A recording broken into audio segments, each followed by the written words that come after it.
आणि जाता जाता सांगून जातो, महर्षी व्यास पांडवांना सांगतात, राजे होते बरं का हस्तिनापूरचे, इंद्रप्रस्थ आज दिल्ली म्हणतात त्याला, राजे होते 5 पांडव. अर्जुनाने जेव्हा मार खाल्ला, महर्षी व्यास सांगतात, तुमचा काळ संपला.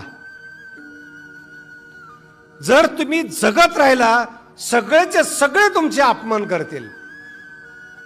न पेक्षा स्वतः राज्य सोडा आणि हिमालयाकडे प्रस्थान करा. काळाची गती ओळखली धर्मराजाने, राज्य सोडून दिलं आणि हिमालयाकडे निघाले. काळ कळाला, त्यांचा अपमान थांबला. ज्यांना काळ कळाला नाही, काय फजिती केली महाराज काळाची. आता ज्याचं दृष्टांत सांगितलं मी महाभारताचा, धर्मराजाच्या पूर्वी धृतराष्ट्र मालक होते. धृतराष्ट्र म्हणजे मालक जो असतो तो आंधळा असतो बरं का. भारताचा सत्ताधारी नेहमी आंधळे असतात, ही जुनी परंपरा आहे. गरीबाचं दुःख कधीही श्रीमंताला समजत नाही, कधीही समजत नाहीत. त्याला आठवण करून द्यावी लागते. ज्यांच्यावर तुम्ही उपकार केले ना गरीब असताना, ते जेव्हा श्रीमंत होतात आपलं नावही त्यांच्या लक्षात राहत नाही. शास्त्रकारांनी फार विनोद केलेले आहेत. लक्ष्मीने नुसता पायाला हात लावला विष्णूच्या, विष्णूने डोळे बंद केले.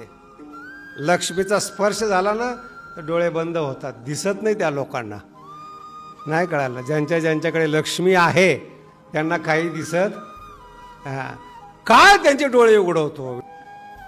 कितीतरी वर्ष, मला खूप अभिमान आहे आपल्या भारताचा.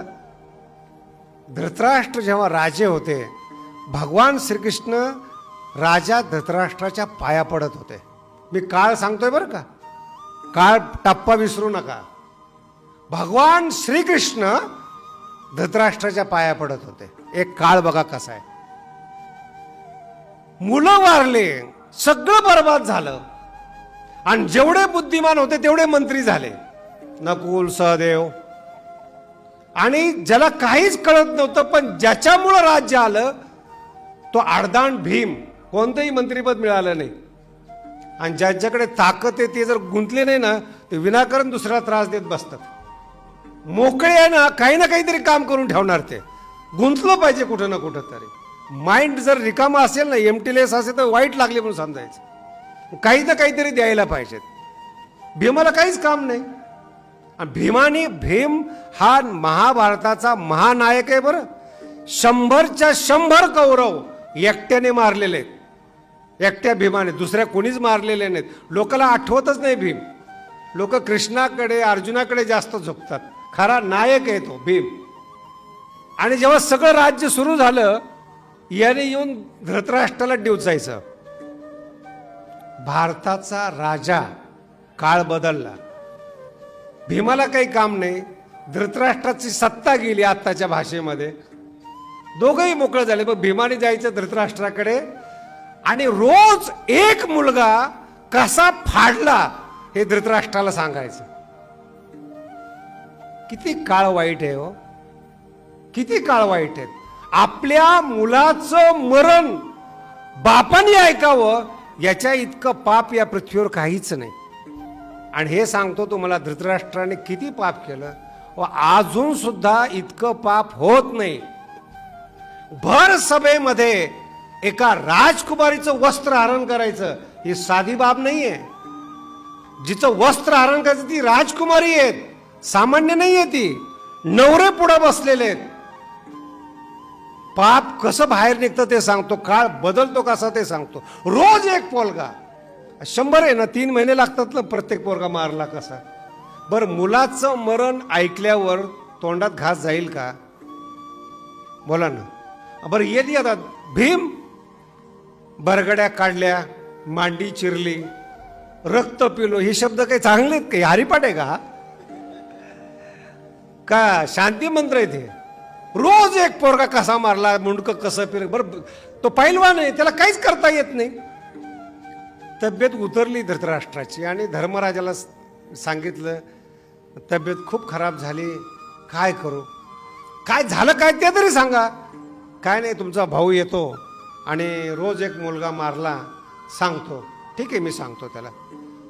शब्द आहे का? धर्मराज शांत स्वभावाचे, आणि आडमुठ भीमाला सांगितलं, ए भीमा, उद्यापासून सांगत जाऊ नको मुलगा कसा मारला ते. ठीक आहे, विषय संपला, सांगणार नाही उद्यापासून, संध्याकाळी जाऊ सांगायचा. त्यांनी काय सांगितलं, उद्या सांगायचं नाही म्हणजे दिवसा, रात्र झालं काय हरकत आहे. रात्री झोप येत नव्हती. भारताचा राजा रात्री युधिष्ठिराला न सांगता निघून जातो राज्यातून. ही पाळी आपल्यावर येऊ नये, पाप करू नका, काळाला घाबरा. भारताचा राजा रात्री धर्मराजाला न सांगता निघून जातो हरिद्वारला, आणि तिथं आजही वन आहे, तिथं चंडीदेवी म्हणतात, तिथं राहत होता. अंत कसा झाला ते सांगतो तुम्हाला. गांधारी होती त्या ठिकाणी आणि कुंती होती. जिथं धृतराष्ट्र राहत होता त्या जंगलामध्ये अग्नी लागला, जंगल पेटलं. मुळात हा आंधळा, जंगलाला आग लागली, काटेरी जंगल कसा मेला असेल त्याची कल्पना करा. भगवान जब लेता है चमड़ी उधेड़ के लेता है. सटके बसून बसून कुठेही पळाला तरी तो दावाग्नी होता, कुठेही पळाला तरी. आणि तो दावाग्नी काळाने लावला होता, माणसाने नाही. अहो, अस्थि विसर्जित करायला सुद्धा धृतराष्ट्राच्या अस्थि मिळाल्या नाहीत धर्मराजाला. नाही महाराज, हे खूप जुनं झालं. धृतराष्ट्राचं जीवन हे खूप जुनं झालं. तुम्ही सगळ्यांनी, भारताने नव्हे जगाने पाहिलं, कोरोना काळात न दशपिंड होतं, न दहावा होता, न 13वा. हा काळ आम्ही पाहिलाय. तुम्ही भाग्यवान आहात म्हणून आज माझ्या कीर्तनाला आला. अजून पूर्ण वाक्य ऐकले नाहीत. तुम्ही भाग्यवान आहात म्हणून कीर्तनाला, आणि मी भाग्यवान आहे म्हणून कीर्तन करतोय. करोना काळ इतका वाईट आहे म्हणून काळाचा दुरुपयोग करू नका.